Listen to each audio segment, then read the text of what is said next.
Nota de Ramiro Contreras. El término Día de Muertos, en mi opinión, no es un título adecuado para la festividad, cuyo origen estaba pensado en rendir tributo a aquellos que ya no están con nosotros.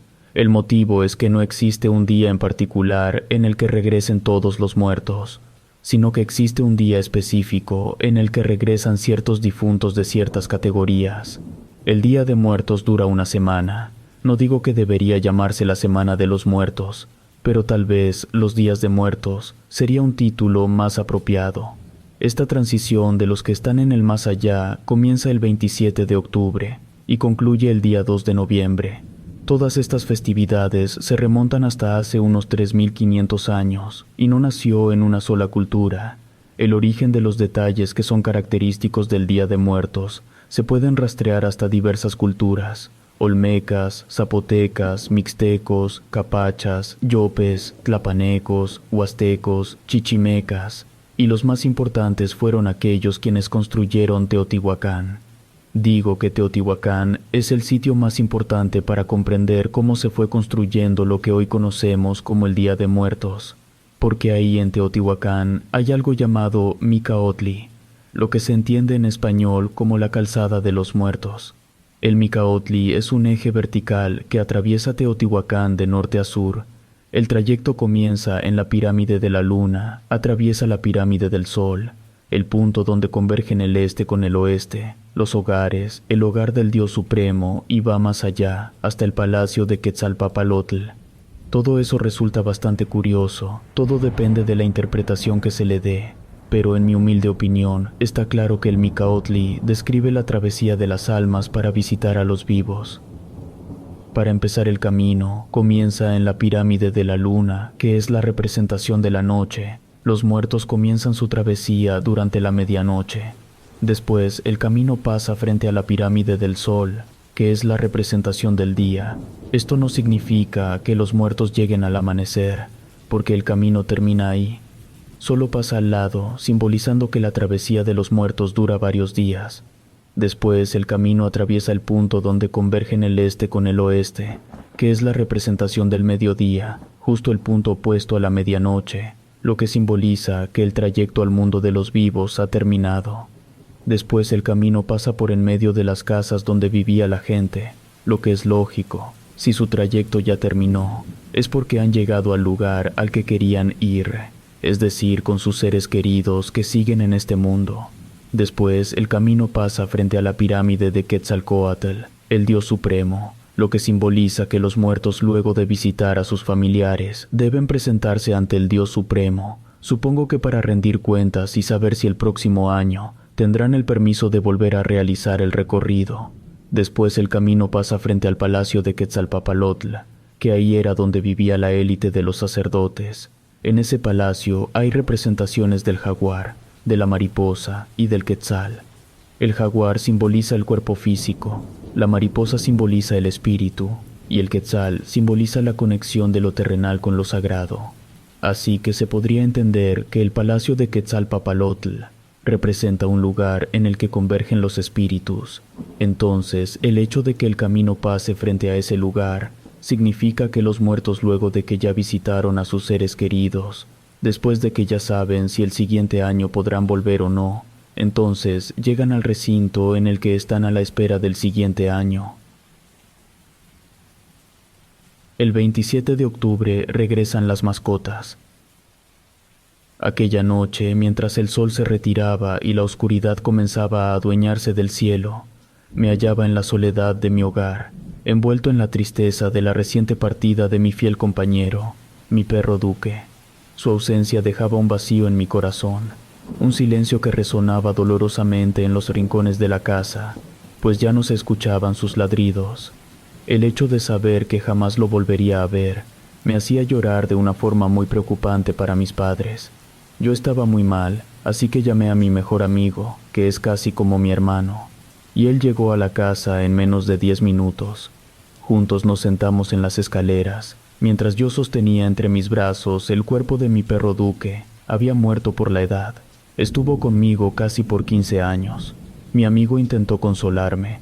Me recordó que faltaban tan solo unas pocas semanas para las fechas en que los muertos regresan, y me aseguró que mi perro también regresaría. Lo que yo le dije a mi amigo fue que el 1 y el 2 de noviembre íbamos a salir a Monterrey a casa de la abuela, así que, aunque mi perro regresara, yo no estaría en casa para recibirlo. Pero entonces mi amigo me dijo que los animales regresaban unos días antes, el 27 de octubre.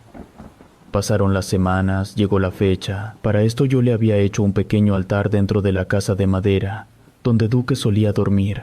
Serían la 1 o 2 de la madrugada cuando unos ladridos me despertaron. Los ladridos venían del patio.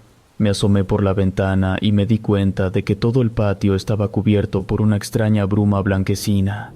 Rápido salí corriendo al patio, pero cuando apenas iba en el pasillo, de aquella extraña bruma salió mi perro Duque. Estaba ahí, parado delante de mí.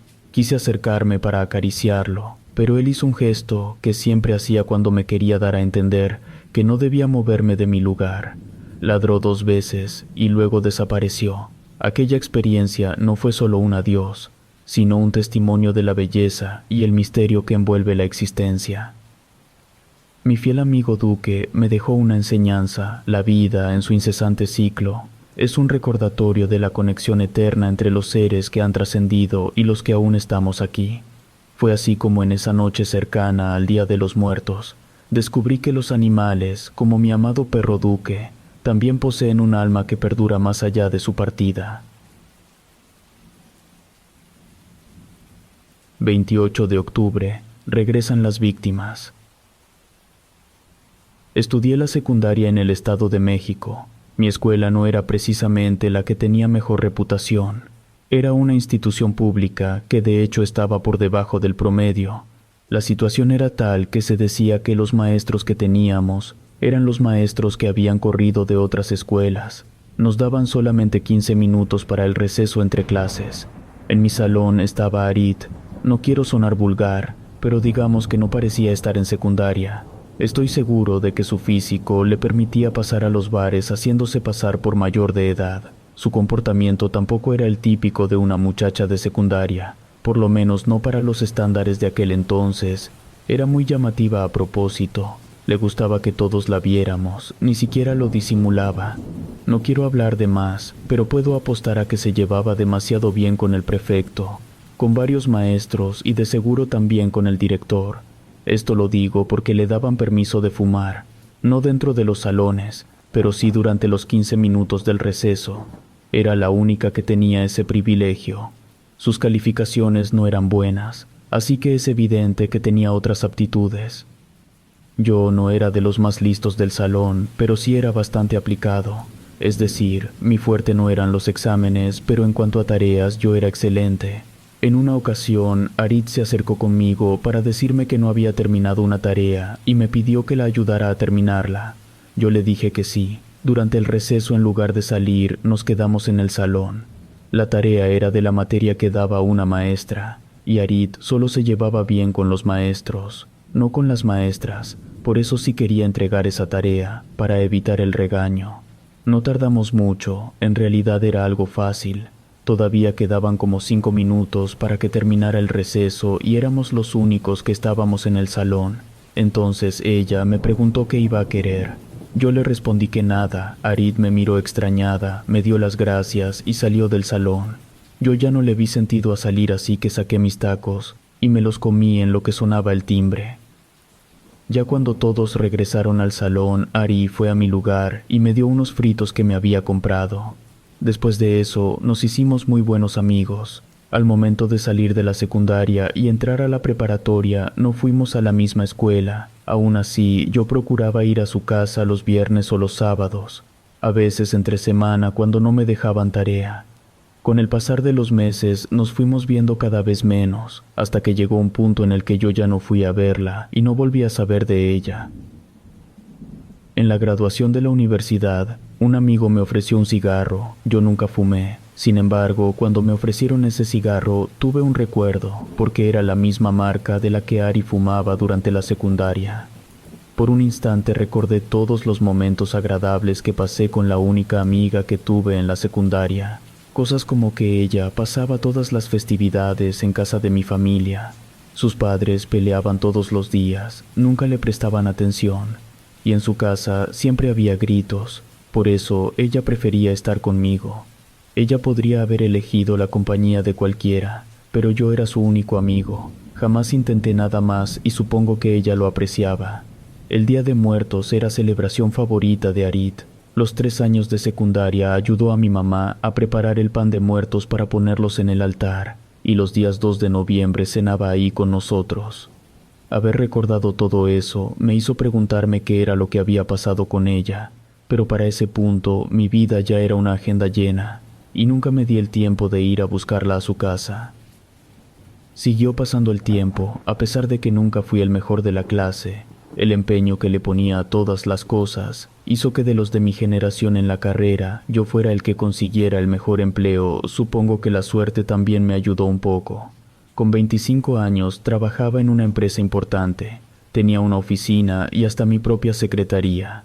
Hasta ese momento seguía soltero, no porque tuviera mala suerte con las mujeres, sino porque en realidad siempre tuve claras mis prioridades, las cuales eran comprarme una casa y un muy buen auto.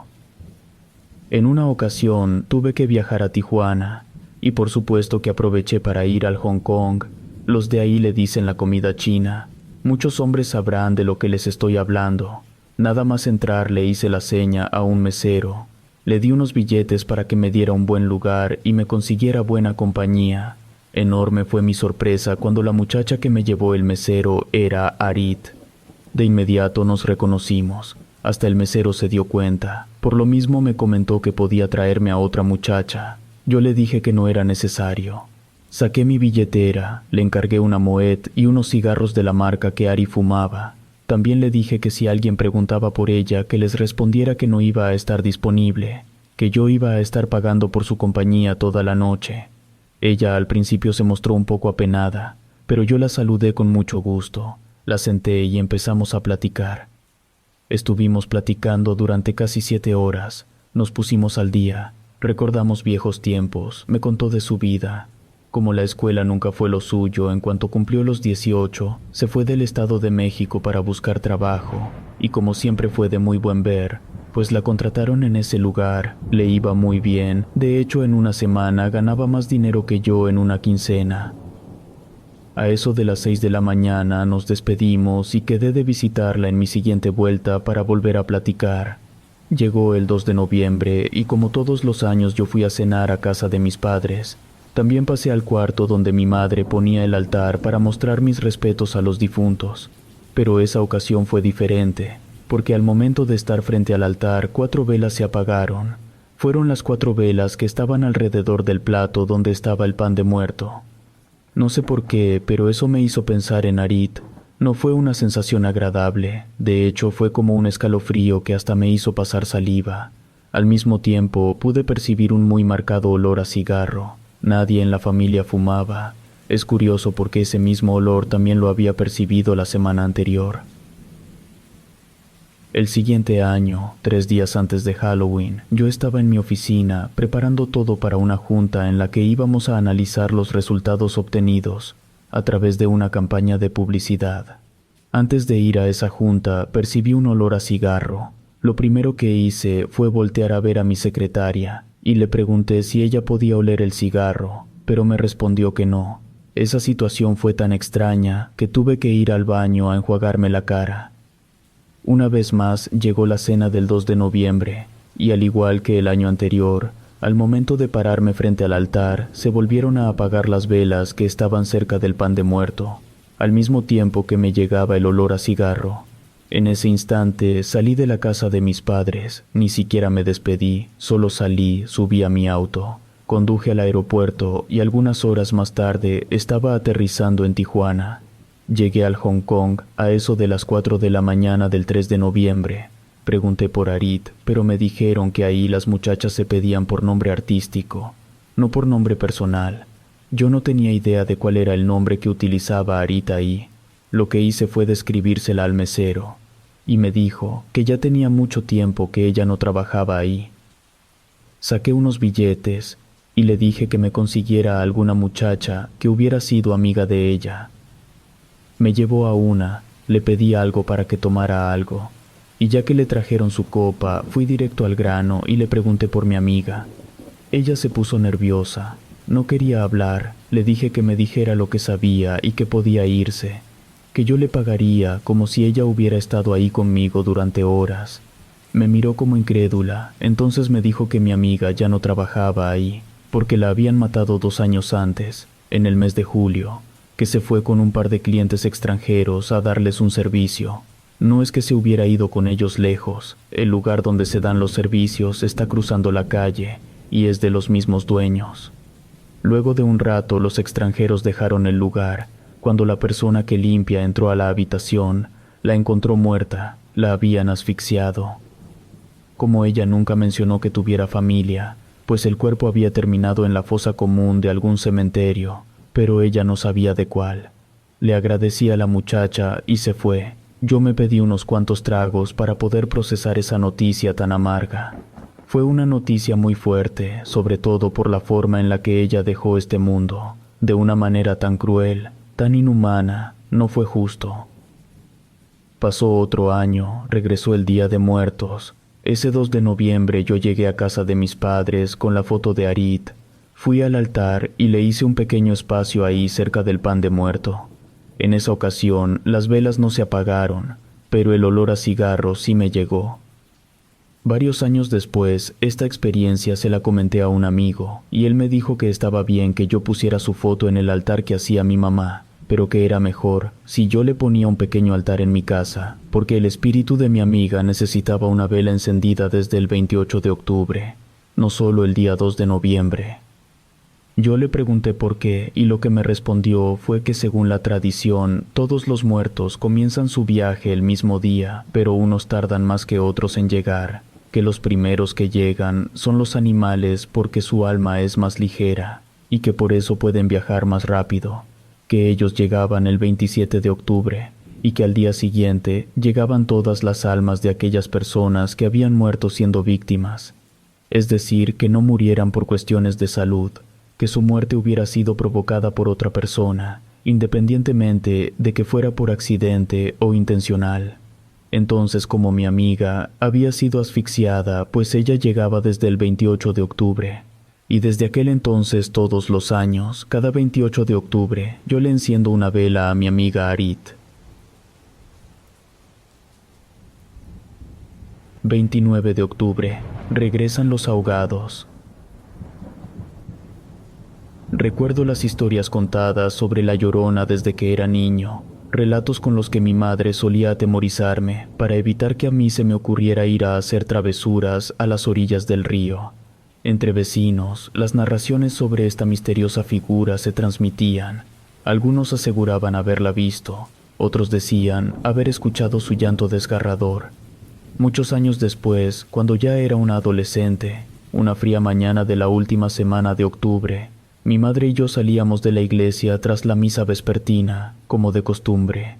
Ella, aferrada a sus rezos, se demoraba en los escalones de la iglesia. Al bajar, miré fugazmente a una mujer vestida con un largo vestido de color azul claro como el cielo. Su rostro oculto bajo un velo del mismo tono, sostenía entre sus manos una rosa carmesí. Al volver la mirada para mirarla mejor, se había esfumado. Al día siguiente, mis amigos y yo paseábamos por las afueras del pueblo, una zona generalmente repleta de lirios rojos en verano. Ahora yacía en un estado melancólico por el avance hacia el mes de noviembre. Entre esas desoladas flores, noté una que contra toda lógica relucía con esplendor. Decidí obsequiársela a mi madre. Al agacharme para tomarla, sentí un frío escalofriante recorrerme. Al ponerme de pie, ya con la flor en la mano, una tela de color azul claro se deslizó frente a mí. De hecho, hasta rozó mi cara. Fue algo muy raro, porque cuando la tela dejó de taparme la vista, no había nadie ahí, ninguna tela. Al regresar a casa, le entregué la flor a mi madre. Me retiré a mi habitación con una botella de refresco, intentando despejar mi mente inquieta por lo que había pasado. La ventana de mi cuarto ofrecía una vista hacia el patio, reflejando en su opuesta pared el gran espejo de mi ropero. Al terminar el refresco, me acerqué al armario en busca de ropa. Al cerrar la puerta del ropero y ver el reflejo del espejo, noté una presencia. La misma figura en vestido celeste. Estaba afuera, en el patio, del otro lado de la ventana. Mi reacción instintiva fue lanzar la botella contra la ventana. Mi madre, alertada por el estruendo, entró en mi habitación exigiendo una explicación. Inventé una excusa sobre una araña para no decirle lo que en verdad había visto. Yo siempre le tuve pavor a las arañas, así que me creyó sin más. La noche avanzaba y con ella una quietud inusual que envolvía las calles. Entonces mi madre me mandó a comprar pan dulce. Me dijo que me apurara porque al parecer iba a llover. En el breve trayecto a la panadería, la sensación de estar siendo vigilado me acechaba. La lluvia empezó a caer con fuerza ya cuando iba de regreso a casa. Los truenos resonaban en el cielo. Ya estando prácticamente afuera de la puerta, sentí una helada mirada posarse sobre mí. A lo lejos, entre la cortina de la lluvia, la figura vestida de celeste me observaba a unos 10 metros de distancia. El frío que sentía, debido a que me había empapado con la helada lluvia, se disipó al probar el atole humeante que me sirvió mi mamá. La cena transcurrió en calma, mientras mi madre y yo compartíamos recuerdos de mi infancia, anécdotas de travesuras y memorias sobre mi difunto padre. Luego nos fuimos cada quien a acostar. En la madrugada, mientras yo dormía en el silencio de la noche, un infarto arrebató la vida de mi madre mientras dormía. Solo el recuerdo de aquella última cena agradable se convertía en un destello de consuelo en medio de la devastación. El velorio fue un momento desgarrador. Mis amigos y vecinos acudieron a la iglesia para acompañarme en mi dolor. Buscando un breve respiro, me encaminé hacia el baño en un intento por recomponerme un poco para no derrumbarme ahí en la iglesia. Me paré frente al espejo del baño, tratando de retener en mi memoria el rostro de mi madre. Al regresar, descubrí una rosa color carmesí junto al féretro, una flor que no estaba allí cuando salí para ir al baño. Pregunté a mis amigos si habían visto quién la había dejado, pero nadie vio nada. Después nos fuimos al panteón. Mis lágrimas, testigos de un dolor indescriptible, acompañaron el último adiós a mi madre. Los minutos se convirtieron en horas mientras permanecía de pie, inmóvil, frente a la tumba de mi madre. No sabría precisar el tiempo transcurrido, y de repente, la lluvia se desató como un lamento del cielo. Al voltear en una dirección, miré a la mujer del vestido celeste. Estaba ahí, debajo de un gran árbol, mirando hacia donde estaba yo. Luego, mientras yo aún la miraba, desapareció. No tengo ninguna duda de que esa era la Llorona. Ahora que lo pienso, tiene sentido que apareciera en esas fechas de octubre, pues hay un día específico en el que regresan los espíritus de todos aquellos que murieron ahogados. Y como dice la leyenda, ella, después de que ahogó a sus hijos, también se quitó la vida en el río. Siento que esa mujer, quizás arrepentida por haber cometido aquello, busca consolar a quienes enfrentamos la pérdida de una madre. Creo que ella intentaba advertirme de que mi madre iba a morir. Es por ello que desde aquel entonces en mi altar de muertos le enciendo una vela a mi madre y otra a la Llorona.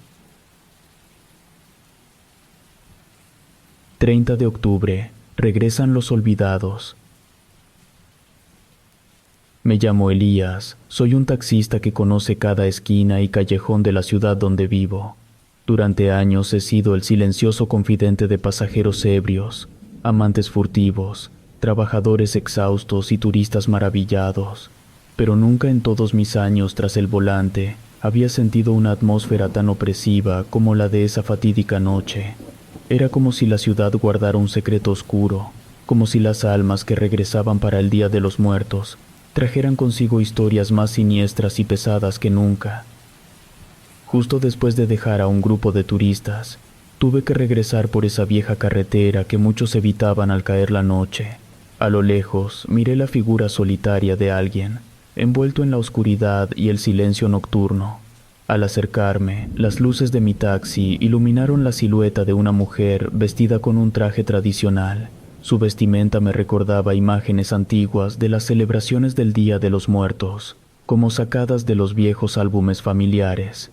El velo que cubría gran parte de su rostro no lograba ocultar la profundidad de sus ojos negros. Me detuve y le pregunté si necesitaba viaje. Con una voz apagada me respondió que sí. Subió al taxi, me dijo qué dirección tomar y arranqué.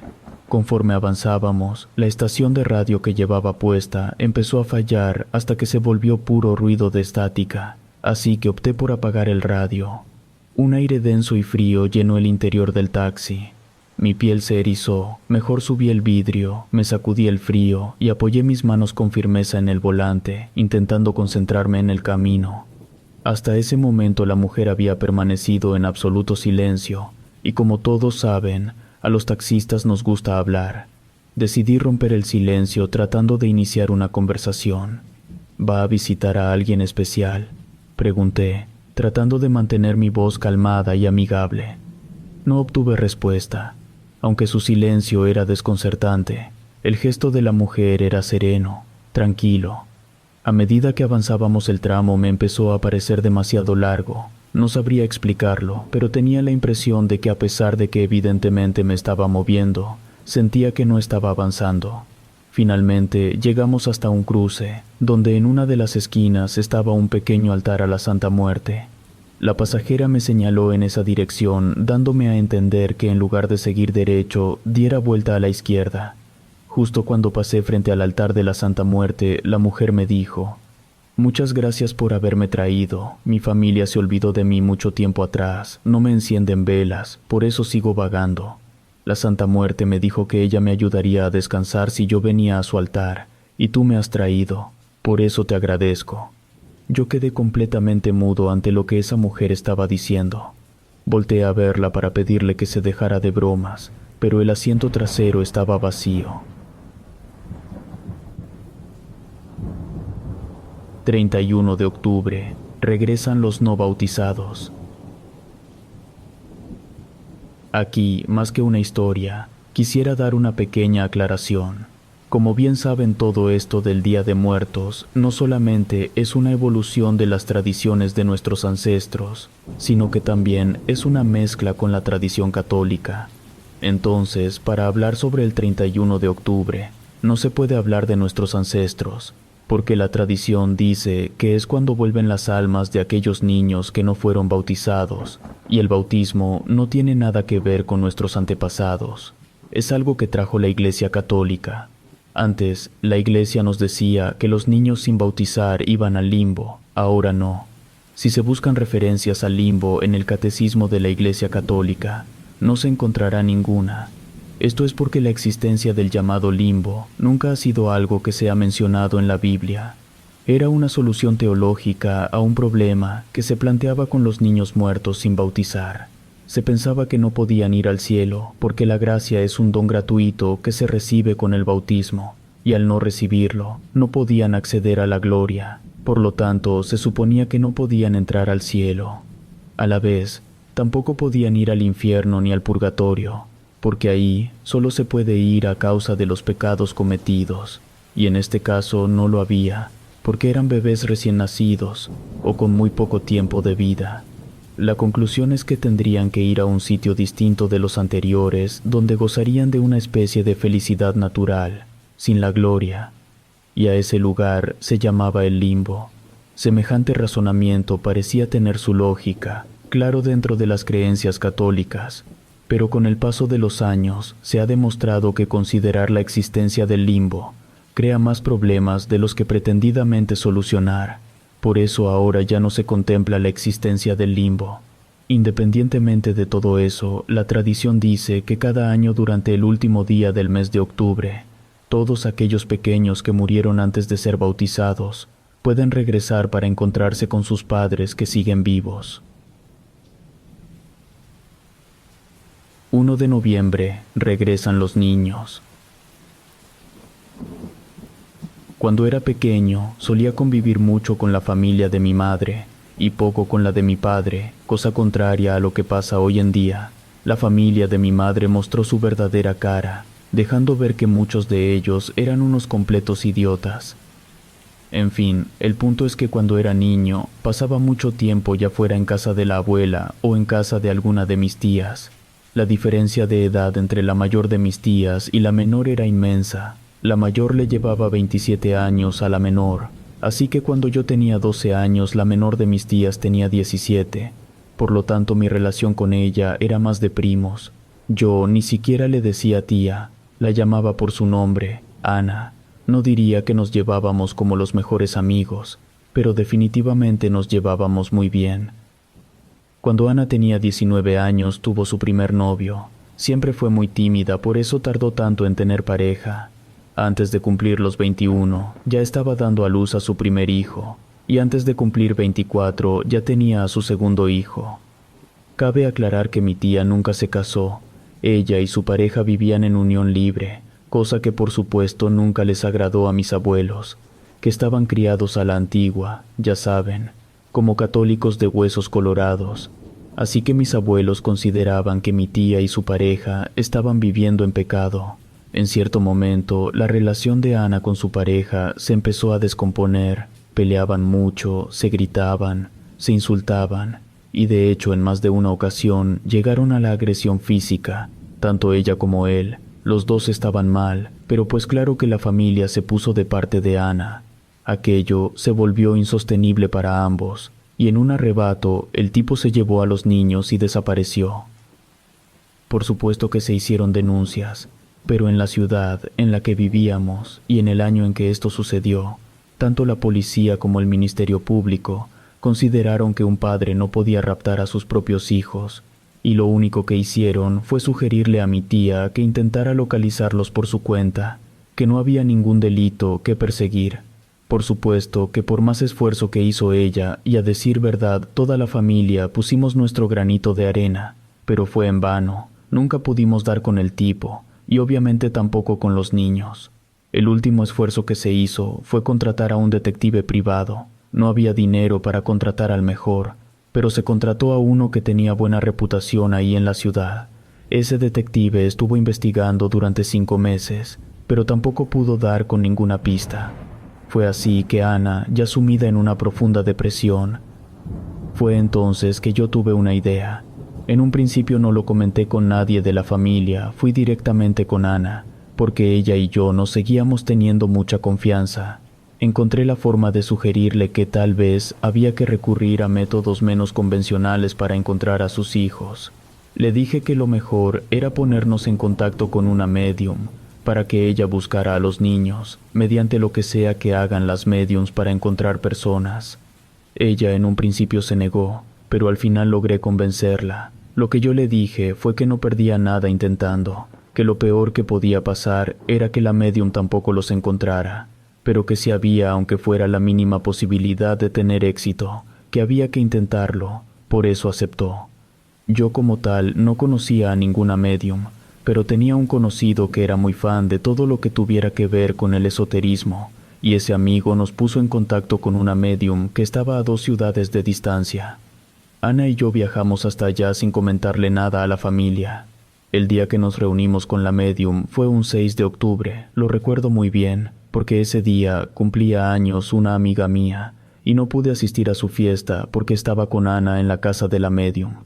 Ya llegamos. Ana le contó todo lo que había pasado. La médium escuchó atentamente y al final hizo varias preguntas como para entender todo el contexto. Luego agarró un cuaderno que tenía ahí al lado, abrió el cuaderno en una página al azar y le pidió a Ana que ahí escribiera los nombres de sus hijos y el nombre de su expareja, nada de apellidos, solo el puro nombre. Mientras Ana escribía los 3 nombres, la médium miraba con mucha atención cada trazo y cada curva que escribía en la hoja de ese cuaderno. Ya que escribió los nombres, la médium tomó el cuaderno y con su dedo índice empezó a tocar los 3 nombres. Pasaba su dedo por encima de las letras una y otra vez mientras tenía los ojos cerrados y se concentraba. Luego de unos segundos, la médium, que seguía con los ojos cerrados, puso un gesto que a Ana y a mí nos generó algo de angustia. La médium abrió los ojos, soltó el cuaderno y con un tono de voz bastante serio le dijo a Ana: «Tu expareja ya no está en este mundo. Hace aproximadamente 8 meses se quitó la vida. Saltó de un puente hacia un río. Cuando lo hizo se llevó con él a los 2 niños. En ese momento Ana se desmayó, quedó tirada en el suelo. Yo me asusté, pero la médium me pidió que me tranquilizara, que ella se encargaría. Solo me pidió que la ayudara a llevarla a sentarla en el sillón que estaba como a 1 metro de ahí. La levantamos, la pusimos en el sillón. La mujer se fue a otro cuarto, tardó como 3 minutos. Luego regresó con una taza que contenía un líquido. Supongo que era algún tipo de té o algo por el estilo. Se las arregló para que Ana le diera un sorbo y eso la despertó. En cuanto Ana volvió en sí, se puso a llorar, estaba inconsolable. La médium nos dijo que si queríamos ella podía decirnos dónde estaban los cuerpos, pero como los cuerpos ya tenían mucho tiempo y habían estado expuestos al agua, lo más probable es que para ese punto ya estuvieran irreconocibles. Ana no estaba en condiciones de tomar una decisión, así que nos fuimos de ahí y quedamos de volver en caso de que Ana decidiera que quería recuperar los cuerpos. Regresamos a la ciudad. Inevitablemente la familia se enteró de que Ana y yo habíamos ido a hablar con una médium, y todos se me dejaron ir encima, se hizo un escándalo. Me estaban reclamando que cómo se me ocurría hacer semejante tontería. Mis abuelos me tacharon de satánico, porque según ellos, todo lo que no tuviera que ver con la iglesia eran cosas del diablo. Y por supuesto que descartaron de inmediato que lo que había dicho la médium fuera verdad. Ni siquiera lo consideraron. Para toda la familia, eso que dijo la médium eran tonterías, que de seguro la expareja de Ana estaba escondido en algún lugar con los niños. Los de la familia estaban más interesados en decirme cosas y en explicarme por qué yo estaba equivocado, en lugar de preocuparse por Ana. Varios días después, a mitad de la madrugada, Ana me marcó al teléfono de la casa que yo estaba rentando. Cuando contesté la noté muy alterada. Me dijo que había tenido una pesadilla, que en esa pesadilla ella se estaba bañando. Cuando terminaba de bañarse, al momento de mirarse en el espejo, empezaba a sentir algo muy feo en la boca. Entonces empezaba a escupir sus dientes, todos, de uno por uno, hasta que se quedó con la boca escurriendo de sangre. Por supuesto que ni ella ni yo teníamos idea de qué pudiera significar esa pesadilla, pero Ana estaba segura que tenía algo que ver con sus hijos. Esa misma pesadilla la estuvo despertando a mitad de la madrugada por más de 2 semanas. Llegó el 31 de octubre. Creo que está de más comentar que nadie de mi familia celebra el Halloween porque lo consideran cosa del demonio. Yo por mi parte no salí a pedir dulces porque ya no era un niño, pero yo y varios de mis amigos sí nos disfrazamos para salir a dar la vuelta en el centro de la ciudad. Después de andar dando el rol por unas 3 o 4 horas, cada uno regresamos a nuestra casa. Ya estando en casa, que serían las 12:30 de la madrugada, lo primero que hice fue correr al baño. Nunca me ha gustado utilizar baños públicos, además de que ir al retrete cuando se trae puesto un disfraz es bastante complicado. Apenas acababa de entrar cuando sonó el teléfono. Decidí que era más importante atender mis necesidades, así que dejé que el teléfono siguiera sonando. Antes de lavarme las manos el teléfono volvió a sonar, pero de nuevo no fui a contestar. Cuando salí del baño el teléfono ya no estaba sonando. No tenía demasiado sueño, así que fui al refrigerador, saqué un yogur y me lo serví con cereal. Todavía no daba la primera cucharada cuando el teléfono sonó otra vez. Ahora sí contesté. Era Ana. Estaba un poco histérica. Lo único que me dijo es que por favor fuera a su casa. Luego colgó. Dejé mi plato de yogur con cereal, corrí al auto y me fui a su casa lo más rápido que pude. Ya que llegué, ella estaba como loca. Balbuceaba muchas cosas que no se conectaban entre sí. Por lo mismo, se me dificultaba mucho entenderle. Fue hasta que pudo tranquilizarse que me contó lo que había pasado. Ella se había acostado a dormir temprano, tal vez a las 6 de la tarde. Dormía mucho debido a la depresión. La misma pesadilla de siempre la despertó. Abrió su cajón para tomar las pastillas que la hacían volver a dormir, pero en eso escuchó que se abrió la puerta. Como llevaba mucho tiempo que no prestaba demasiada atención casi a nada, pues pensó que había dejado la puerta sin seguro y que debido a eso alguien se acababa de meter a su casa. Ella lo único que hizo fue atrancar la puerta de su cuarto. No iba a salir. En caso de que alguien en verdad se hubiera metido, ella no podía enfrentarlo. Pero entonces empezó a escuchar voces de niños, pero no de cualquier niños. Lo que estaba escuchando era a sus hijos. En ese momento ni siquiera se puso a pensar que eso no podía ser posible. No le importó, simplemente abrió la puerta y desde ahí pudo ver a sus dos hijos parados en mitad de la sala. La miraron y el mayor le dijo: «Ve por nosotros». Luego desaparecieron. Fue por eso que mi tía me había estado marcando.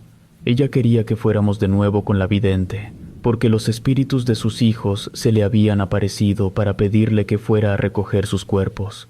Por supuesto que no podíamos irnos a mitad de la madrugada. Esperamos hasta la mañana, fuimos con la vidente. Ella hizo lo suyo y nos dijo dónde podíamos encontrar los cuerpos. Espero se entienda que prefiero no dar detalles de las cosas que pasaron después. Lo importante es que los cuerpos sí estaban donde la vidente había dicho. Fueron recuperados y se les dio su debido entierro. Hubieran visto la cara que pusieron todos los de la familia cuando ya no pudieron alegar que la vidente era una farsante. Se tuvieron que tragar sus palabras. Es curioso, los niños se le aparecieron a mi tía el 1 de noviembre, el día exacto que la tradición dice que los niños regresan. 2 de noviembre, regresan los adultos. Hace como 100 años mi familia llegó a México migrando desde España. Mis abuelos eran jóvenes, tenían muy poco de haberse casado cuando salieron de su país natal. Mi abuela se llamaba Norma, a ella nunca le gustó vivir aquí en México. No es que fuera muy patriota, pero era muy elitista, así que ella prefería estar en la peor ciudad de Europa antes que vivir en la mejor ciudad de México. El tener que soportar vivir en México la volvió una mujer amargada, claro, no fue de un día para otro, pero yo soy uno de los nietos más chicos, así que cuando yo nací, la abuela ya era una mujer que nunca sonreía. Ella aprovechaba cualquier oportunidad para decir que debían regresar a España, pero el abuelo siempre mantuvo su postura firme. Tenía muchos motivos para quedarse en México. El mayor de esos motivos era que Franco mantenía a España bajo una dictadura. Otra de las cosas con las que el abuelo le refutaba a la abuela era que a pesar de estar en México, ella seguía viviendo como si estuviera en España. Es decir, mi abuelo no era millonario, pero sí tenía dinero. La casa era grande y hasta había 2 señoras que estaban contratadas para ayudar a la abuela en lo que necesitara. Una estaba en el día y la otra en la noche, así que en realidad la abuela no tenía ningún motivo para quejarse. Fueron esas 2 señoras las que le enseñaron a mi abuela a colocar el altar de muertos. A mi abuela nunca le gustaron las tradiciones mexicanas, pero lo que sí le gustaba era mantenerse ocupada, sobre todo con cosas de decoración. Y como el altar de muertos es mucha decoración, pues fue algo que aprendió a hacer y le gustaba. Pero el altar que montaba mi abuela con ayuda de las señoras era algo peculiar. Todos los familiares muertos de mi abuela habían sido burgueses, catedráticos, inclusive alguno que otro político. Por lo tanto, las ofrendas no eran típicas, sobre todo la comida. Lo que la abuela pensaba era que si ofrecía comida mexicana a sus difuntos les estaría faltando al respeto, así que mandaba preparar los platillos para el altar con un chef aragonés. Así la comida puesta en el altar para sus parientes españoles sería comida española preparada por un español. Los únicos momentos en que la abuela no se veía tan amargada era durante las reuniones familiares, ya que siempre fue de tomar unas cuantas copas de vino. Eso la relajaban, y aunque no la ponían de buen humor, al menos todos los demás podíamos estar conviviendo con tranquilidad sin que la abuela nos estuviera regañando. Mientras ella tuviera llena su copa de vino, la fiesta podía seguir en paz. Volviendo al altar, es curioso ver una ofrenda en la que hay puras fotografías de gente que no conoces, gente que ni siquiera mi mamá conocía. Todos los parientes del altar eran españoles, algunos habían fallecido antes de que los abuelos llegaran a México, y otros habían muerto entre los años 40 y 70. Algunos de los familiares habían muerto por enfermedad, otros por armas, pero había unos cuantos parientes cuya historia de muerte era un tanto más dramática. Estaba, por ejemplo, don Carlos. Él era muy mujeriego. En una ocasión lo atraparon en una situación bastante comprometedora con una muchacha que se iba a casar. Fue el futuro esposo quien los descubrió. Él, sin pensarlo 2 veces, sacó su pistola y mató tanto a su prometida como a don Carlos. A ese don Carlos, como ofrenda, le ponían una botella de vino tinto y un puro. Una de mis tías, hermana de mi mamá, era muy incrédula con todo eso del Día de Muertos. Cada año se intentaba discutir sobre el tema argumentando que se trataba de puras tonterías de gente pobre. Como podrán adivinar, ella heredó el carácter de la abuela. Pero era curioso porque la abuela era la que más creía que de verdad los difuntos podían visitar el altar. Así que cada año no faltaba la discusión entre la abuela y la tía, las dos mujeres más tercas del mundo. Allá por 1992, mi abuela ya tenía más de 85 años, así que para ese momento no le resultaba tan fácil armar el altar, por eso toda la familia nos organizábamos, y cada quien hacía su parte del altar.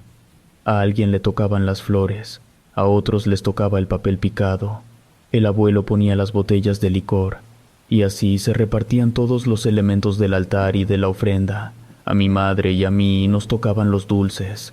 No podíamos comprar los dulces en cualquier lugar. La abuela tenía un lugar específico en el que compraba los dulces. Llevaba más de 50 años comprando los dulces en el mismo lugar, así que mi madre y yo teníamos que ir hasta el centro de la ciudad para comprar los dulces. No podíamos comprar los dulces en cualquier lugar. La abuela tenía un lugar específico en el que compraba los dulces. Llevaba más de 50 años comprando los dulces en el mismo lugar. Así que mi madre y yo teníamos que ir hasta el centro de la ciudad para comprar los dulces. Ese año había que hacer un espacio adicional porque en el mes de abril alguien falleció, así que había que darle su respectivo lugar en el altar. Se trataba de una hermana de la abuela. A ella sí la conocimos, porque venía a México cada que íbamos a tener una celebración religiosa. Ya saben, bautizos, primeras comuniones, confirmaciones y bodas. Era muy devota de la religión católica. Nunca se perdió ninguna ceremonia. Llegó a venir a México hasta en 4 ocasiones el mismo año. Su marido tenía demasiado dinero. Como ella era la que había fallecido más recientemente, le tocaba estar en el centro del altar. En la casa de la abuela, las preparaciones comenzaban desde el día 26 y debía estar listo el día 28 antes de las 10 de la noche. Así lo hacía la abuela. Todo ese asunto del Día de Muertos le resultaba demasiado llamativo a los parientes que teníamos en España, así que cada año, por lo general, solíamos recibir al menos a una visita. Variaba cada año. Preferían venir para Día de Muertos que para las Navidades, porque aprovechaban para hacerles una ofrenda a los difuntos. Ese año en particular, 1992, llegaron varios parientes de visita, tanto por parte del abuelo como por parte de la abuela. Llegaron primos, tíos y hasta sobrinos. Algunos de mis primos llegaron ya casados y con hijos de los niños. La más pequeña se llamaba Lisette. Ella tenía 4 años. Y pues obviamente ella no entendía muy bien qué era todo eso del altar y de las ofrendas, lo cual es entendible. Digo, en realidad, no hay manera de que una niña de 4 años asimile que los muertos pueden regresar en una fecha específica.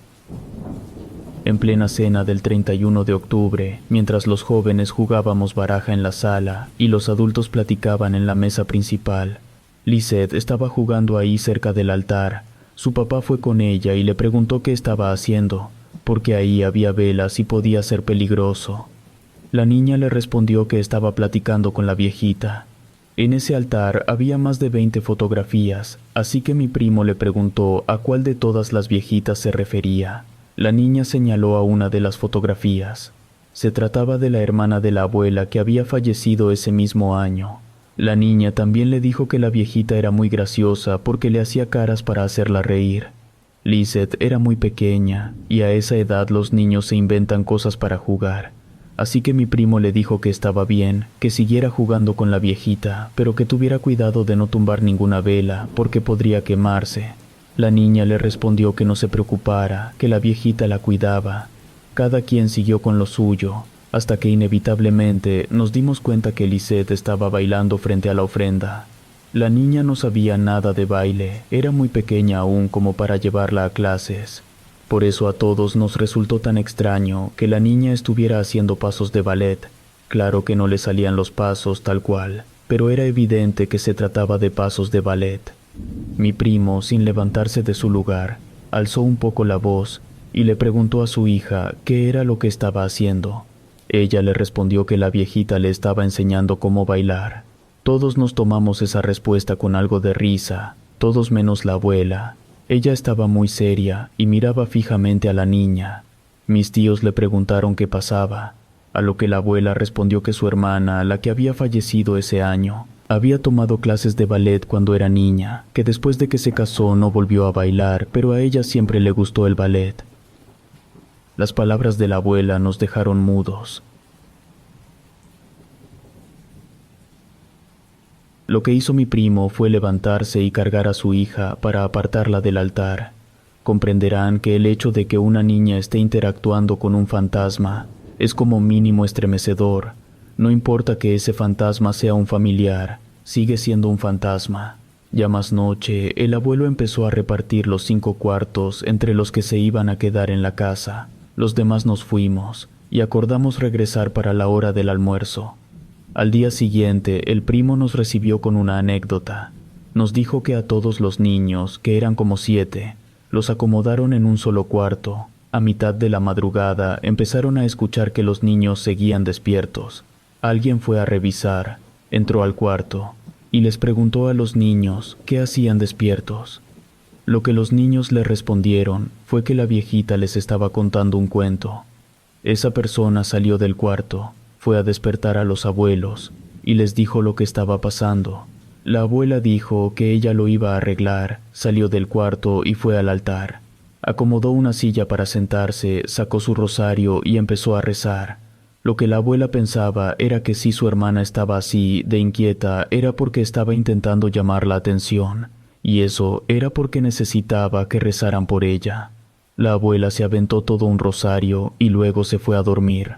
Ya que mi primo nos contó todo eso, yo le pregunté a la abuela si con el rosario ya era suficiente para que su hermana se estuviera en paz. Lo que me respondió la abuela era que lo más seguro era que sí. Y pues sí, ni Lizeth ni ninguno de los otros niños volvió a decir que estaba viendo a la viejita. Yo no creo que esa experiencia haya sido de miedo. Más bien pienso que fue una experiencia peculiar que sirvió para demostrar que los difuntos en realidad sí regresan. La más impactada de todas fue la tía terca, la que cada año se peleaba con la abuela. Después de eso ya no volvió a decir nada.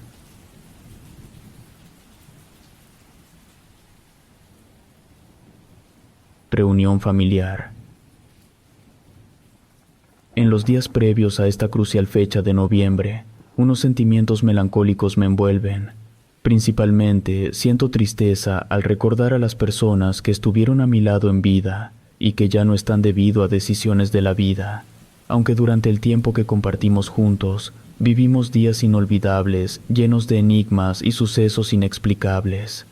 Recuerdo mi infancia, cuando mi abuelito y mi abuelita nos reunían en la sala, junto con mis tíos y primos.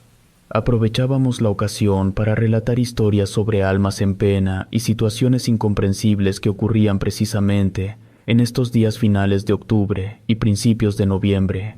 Ahora, en mi etapa de vida actual, ya estoy entrando en una edad avanzada, ya no soy joven. En honor y recuerdo de mis abuelos y aquellos tiempos inquietantes, decidí reunir a mis nietos e hijos para revivir una noche similar a las de mi infancia. Quise reunir a toda la familia, disfrutar de una agradable taza de chocolate y galletas, y compartir las historias de mis abuelos. Por supuesto, también escuchar las nuevas experiencias que la nueva generación de mi familia podría aportar. Expresé mi deseo en primer lugar a mi esposa, quien mostró un gran interés en la idea de pasar una noche agradable con todos nuestros hijos y nietos. Una vez acordado lo anterior, lo compartimos con los demás integrantes de la familia y acordamos reunirnos por la noche, un día antes de la crucial fecha de Todos los Santos. Tanto mi esposa como yo estábamos ansiosos. Contábamos los días para poder reunirnos y conocer esas historias. Finalmente, llegó la fecha marcada. Fue nostálgico ver a mi familia reunida en nuestra casa. Estábamos listos para adentrarnos en una noche llena de historias intrigantes y recuerdos emotivos. Casi toda la familia ya estaba reunida frente a la mesa, adornada con papel crepé y figuras de cabezas colgantes, de calaveras, de frutas y también de dulces. Fue entonces cuando comenzamos a contar las historias. El primero en compartir su experiencia fue mi hermano José. Empezó diciendo: «Les voy a contar algo muy personal. Creerán que yo no creía en estas cosas. Además, estaba enojado, poseído por la ira y la tristeza por la pérdida de mi querida hija. Culpaba a Dios por todo lo que le sucedió. Lo culpaba de su enfermedad y de su muerte. Le repetía 1000 veces que la curara. Luego le cuestionaba el por qué no lo hizo. ¿Qué le costaba sanarla con ese poder que supuestamente tiene? Pasaba el tiempo y al acercarse la fecha del Día de Muertos, decoraba la mesa para la ofrenda, aunque lo hacía con resentimiento y con un oscuro desprecio. Incluso mi esposa recordaba a mis padres, diciendo que volverían a nuestra casa a visitarnos, por lo que debía poner la mesa antes de su llegada. A pesar de la situación y el dolor por la pérdida de mi hija, me cerré a toda creencia, incluyendo la de Dios. Fue un momento sombrío y denso que pesaba en cada rincón de la habitación. A mi esposa no le decía nada sobre su mesa llena de comida. El simple hecho de ignorarla o no hacer nada era suficiente para mí. Pero como dice el refrán, más pronto cae un cojo que un hablador. Pronto Dios me dio una gran lección. Una noche regresé tarde del trabajo, más fastidiado de lo habitual, también porque no me habían pagado mi semana. Y justo ese día era el 1 de noviembre, el día en que, según las creencias, llegan las almas de los niños a visitar las ofrendas. Fue entonces cuando encontré a mi esposa llorando, ya que no tenía dinero para comprar las cosas que solía poner para los fieles difuntos. Esto me enfureció. Por lo tanto, con una voz helada y desprovista de sentimientos, le comenté que no me habían pagado esa semana y que lo harían hasta el lunes, ya que algo había sucedido con el banco y se atrasaron los sueldos. Ella levantó la mirada con ojos hundidos en sombras y una expresión de gran tristeza, y me dijo que se sentía triste, ya que no le compraríamos las cosas a nuestra hija. Al escucharla, reventé de coraje. Para mí fue la última gota que colmó el vaso. Esto me llevó a una profunda desesperación. Me dirigí hacia la mesa donde había una veladora encendida y un ramo de flores marchitas. Me apoyé en ella como si quisiera levantarla y tirarla al suelo, pero en lugar de eso opté por comenzar a gritar. Les grité a las presuntas almas, desafiándolas a manifestarse en ese instante. Yo no creía en estas cosas, pensaba que era solo para hacer negocio. Mi rabia era palpable en la habitación.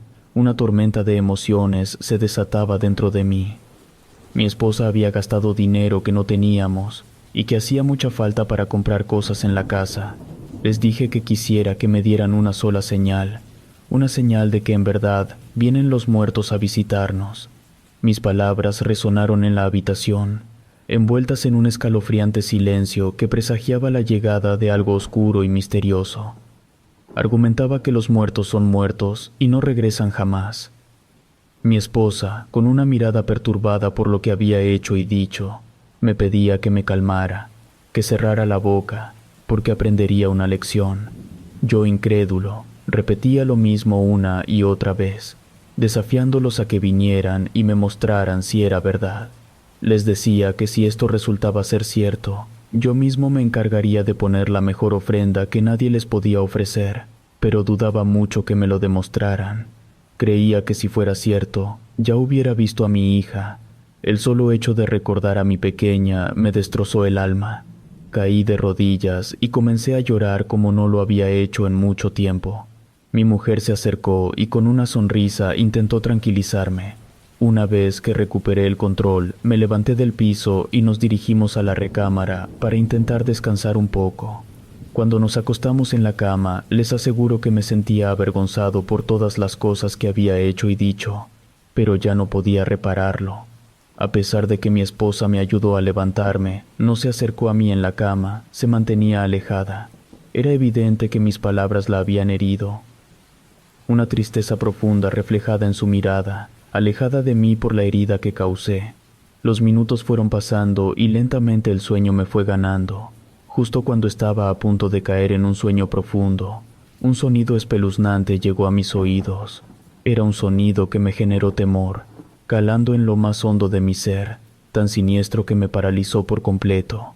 Al prestar atención, me di cuenta de que eran unos quejidos, que al principio eran leves, pero a medida que pasaban los segundos, esos lamentos iban en aumento hasta que se volvieron ensordecedores. Lo más aterrador fue que esos quejidos eran idénticos a los que hacía mi niña cuando estaba en el hospital, antes de fallecer. Espantado me di la vuelta rápidamente y le hablé a mi esposa con una voz entrecortada. La desperté y le dije lo que estaba pasando. Ella me dijo que eso era lo que yo había provocado por andar desafiando a los difuntos de forma insensata. Sin pensar más en la situación, me levanté de la cama rápidamente y me acerqué al interruptor para encender la luz y revisar la cama donde antes dormía mi hija. No había nada. La cama se encontraba vacía y deshecha, como si alguien hubiera estado revolcándose en ella. No conforme con esto, salí a la sala y tampoco se encontraba nadie. Fui a la cocina para confirmarlo y el resultado fue el mismo. Me arrodillé en medio del cuarto, pidiéndole perdón a lo desconocido y a mis fieles difuntos, pero en especial a mi querida hija. Esa noche confirmé que ella vino a verme. Supe en ese momento que todo lo que nuestros abuelos nos decían era cierto. En realidad los difuntos sí vienen a visitarnos en estas fechas tan especiales, donde el velo entre el mundo de los vivos y los muertos se desdibuja. Es por eso que a partir de ese día les pongo su ofrenda, y siempre trato de que esté bien hecho, ya saben. Pongo pan de muerto, comida que le gustaba, vela, flores, y lo que nunca puede faltar, un vaso con agua. Cuando mi hermano terminó de contar su historia, toda la familia guardó silencio en forma de respeto. Mi cuñada, al igual que él, confirmó la experiencia, diciendo que todo era completamente cierto, dejando una atmósfera cargada de inquietud. Luego de guardar unos minutos en silencio, mi hijo Andrés se animó a contarnos una historia que realmente nos dejó paralizados. Nos dijo: resulta que mi mamá me pidió que fuera a buscar unas ramas, así que me fui al monte con un amigo. Como ambos ya éramos un poco mayores y nos gustaba la bebida, decidimos llevar con nosotros una botella grande de alcohol de caña y unos cuantos limones para acompañar. Llegamos al monte y de inmediato nos pusieron a cortar las ramas que mi mamá nos había encargado. Al terminar con la labor, regresamos al pueblo. Antes de entrar al mismo, nos detuvimos. Sacamos la botella de licor y empezamos a beber. Para ese momento, ya el sol se había ocultado y la noche se acercaba. Estábamos bebiendo justo en un camino que se cruzaba con otro, formando algo como una cruz. Ambos estábamos sentados en una roca, disfrutando de la bebida, cuando de forma imprevista sucedió algo que no esperábamos. Una situación que nos alarmó y erizó la piel, sumiendo ese cruce de caminos en silencio. Sin previo aviso, un hombre salió de uno de esos caminos oscuros. Era un señor alto y corpulento, con una presencia imponente que parecía emerger de las sombras. Se acercó a mí y me susurró con una voz ronca y siniestra que mi mamá ya me estaba esperando con las ramas que me había encargado. También me dijo que esas ramas las quería para hacer el altar de él. Me dijo que no la hiciera esperar y que por favor me encargaba que ya no tomara. Sus palabras me helaron la sangre y supongo que a mi amigo le pasó lo mismo. Eso que se nos apareció, por lo que nos estaba diciendo, era nada más y nada menos que un difunto, un espíritu.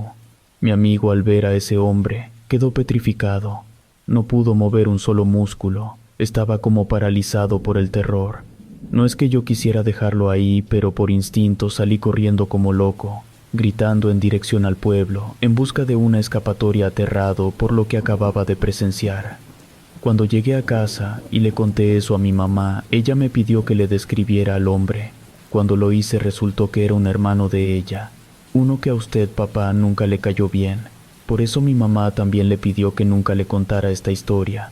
Pero creo que ya han pasado demasiados años, y por eso ahora sí lo cuento. Cuando terminó de contar su historia, yo y toda la familia nos quedamos en silencio. Mi esposa volteó a verme y confirmó que la anécdota era verdadera, y que sí, que ella le había pedido que no me dijera nada. El siguiente en compartir una historia fue un primo mío que venía desde un estado al sur del país. Él era unos cuantos años menor que yo. Él empezó a decir: allá donde vivo, las historias cuentan que los perros ven más allá de lo que nuestros ojos pueden percibir. observando un mundo privado para nosotros, un mundo que escapa a nuestra visión cotidiana. Las historias que me contaban mis abuelos hablaban de espíritus que aún vagan por este mundo, que nos rodean aunque no tengamos la capacidad de percibirlos con nuestros sentidos.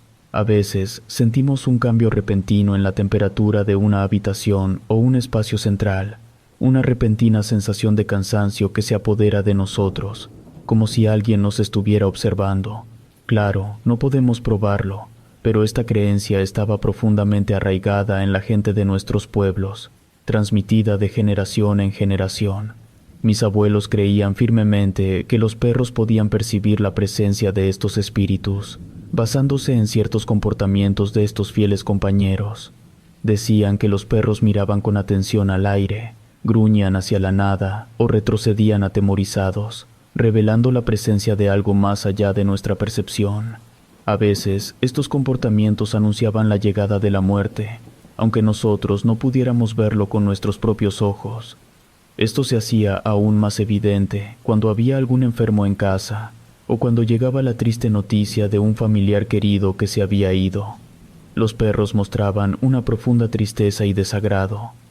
En los días finales de octubre e inicio de noviembre, época de los días de muertos, los perros se ponían ansiosos, como si supieran que en estas fechas, los espíritus regresaban por unas horas para visitar a sus seres queridos y revivir recuerdos enterrados en el tiempo.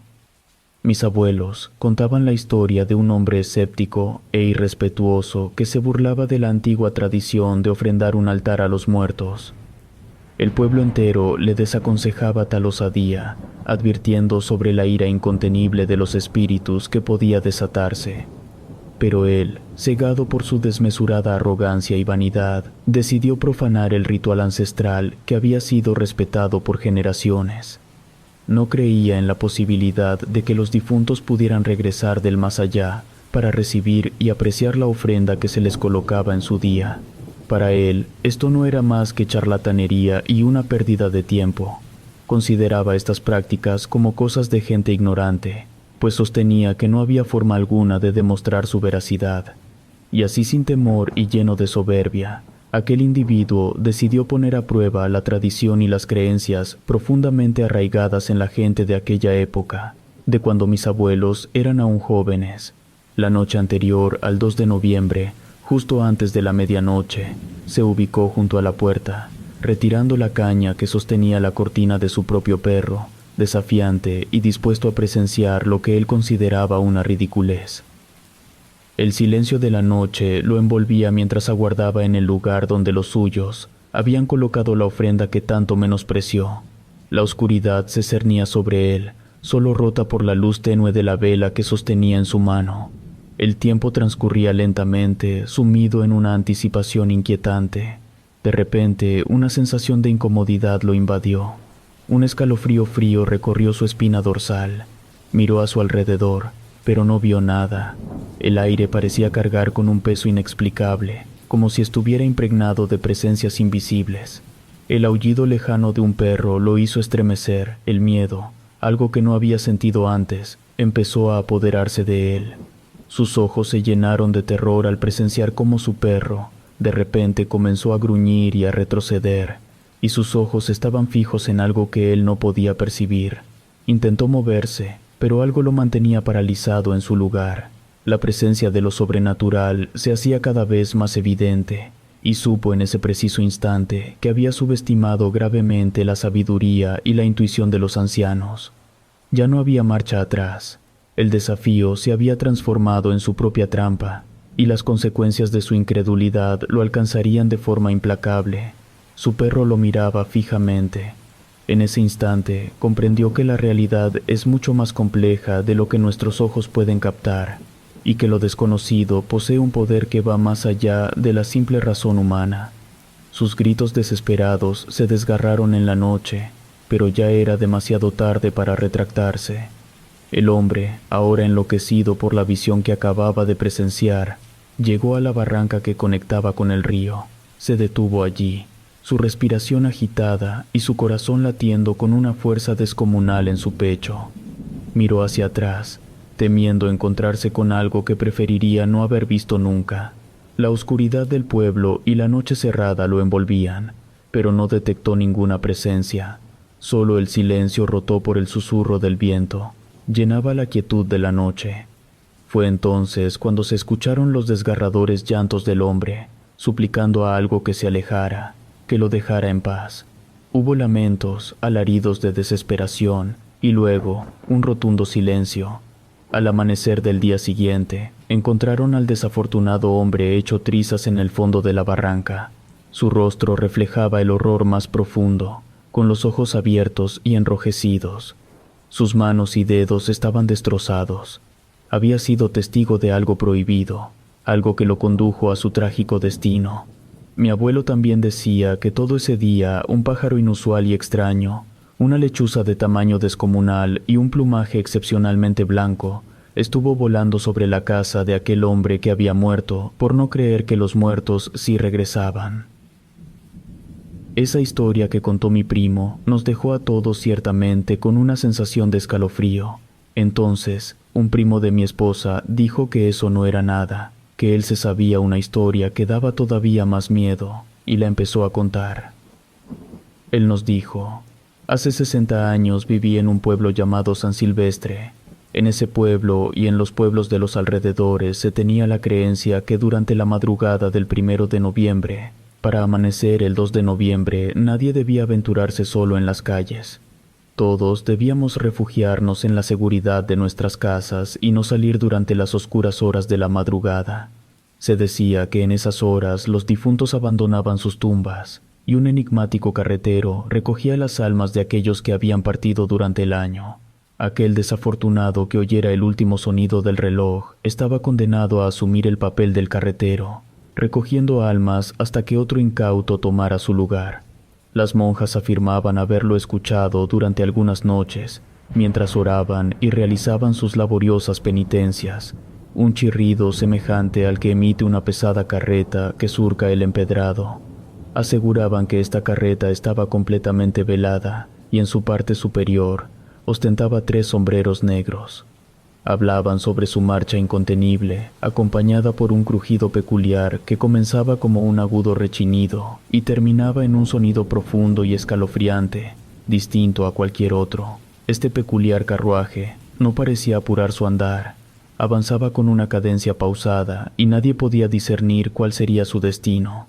Se decía que solía aparecer en las noches de luna llena en octubre, previas al Día de los Fieles Difuntos. Sin embargo, algunos sostenían que también generaba energía en las noches de aguaceros y tormentas, cuando la lluvia cubría los caminos y las calles. Los lamentos de las almas atrapadas en la carreta resonaban fundiéndose con el viento frío de la noche. Eran sonidos escalofriantes capaces de helar la sangre de aquellos desafortunados que tuviesen la desdicha de escucharlos. El conductor del carruaje, con su rostro sombrío e imperturbable, mantenía la vista fija hacia adelante, ignorando por completo el tormento de las almas en pena que lo acompañaban. Se decía que aquel que avistara la carreta y oyera los angustiosos lamentos quedaba marcado de por vida. Una sombra de muerte acecharía sus sueños y su paz de por vida. La única manera de eludir la funesta presencia era evitar cruzar la mirada con el hombre a bordo de la carreta de almas. Aquella mirada constituía una sentencia de tormento eterno, un pacto sellado en la más profunda oscuridad de la noche. El carruaje de la muerte avanzaba, arrastrado por un caballo demacrado, y era fácilmente identificable por el característico crujir de las riendas. Las leyendas y los mitos en torno a esta enigmática presencia se multiplicaban, llenando de temor a la gente del pueblo, yo incluido, por supuesto. Los perros ladraban y se descontrolaban cuando el carruaje estaba lejos, pero cuando estaba cerca se ocultaban a su paso. La gente cerraba con rapidez sus ventanas en cuanto percibían el siniestro chirrido de la carreta. Nadie deseaba arriesgarse a presenciarla, conscientes de que aquellos que por curiosidad o desafío se asomaban, pagaban con su propia muerte. En las sombrías noches de octubre, la presencia del carruaje se percibía en el aire, un olor a podredumbre y desesperación que anunciaba su llegada. Aquel que tuviera la desgracia de cruzarse en su camino podía sentir un frío helado que penetraba hasta los huesos. y escuchar susurros ininteligibles que enfriaban el alma. Nada lograba escapar a su paso. En mis tiempos se contaba la historia de un hombre valiente que desafió la superstición y por un instante presenció aquel carruaje que transportaba almas. Sobre la carreta pudo vislumbrar un ataúd abierto y en su interior un difunto yacente rodeado por 4 velas. La visión fue tan espantosa que lo dejó inmovilizado, congelado en el horror, y le arrebató la vida en un instante. Las campanas del pueblo resonaron con pesar al día siguiente, y se celebró una misa de cuerpo presente en la iglesia, debido a la muerte de aquel hombre que había sido testigo de la carrera de las almas. Eso sí que había sido una historia muy escalofriante, y yo notaba que mis nietos ya se estaban asustando. Entonces quise romper un poco con esa atmósfera de miedo, y decidí animarme y les compartí una vivencia personal que guardaba en lo más profundo de mi ser, una experiencia que dejó una marca en mi vida y que me hizo reflexionar sobre lo desconocido y lo inexplicable. Fue una historia que me ocurrió cuando era muy joven, cuando por necesidad me vi obligado a ir a trabajar a los Estados Unidos. Al llegar a ese país fue un cambio rotundo para mí. Un mundo distinto, un idioma diferente, la comida y por supuesto, la cultura. Les aseguro que a los 3 días de estar en los Estados Unidos ya extrañaba profundamente a mi familia, a mi esposa, a mis hijos e incluso hasta al perro. A pesar de esa tristeza abrumadora, tuve que aguantar y ser fuerte. Mi objetivo era sacar a mi familia adelante en esta nueva tierra llena de desafíos. Gracias a Dios, la empresa para la que trabajé me proporcionó un departamento pequeño para vivir. La verdad es que era acogedor y con ese alojamiento al menos me ahorraba el costo de la renta, aliviando un poco la carga financiera. Por mi cuenta, solo gastaba en la comida y cosas básicas para sobrevivir. Finalmente, llegó el mes de noviembre y exactamente el día 1 quise mantener esa tradición que mis padres me inculcaron. Compré algunos dulces, frutas y lo esencial, como agua y unas veladoras.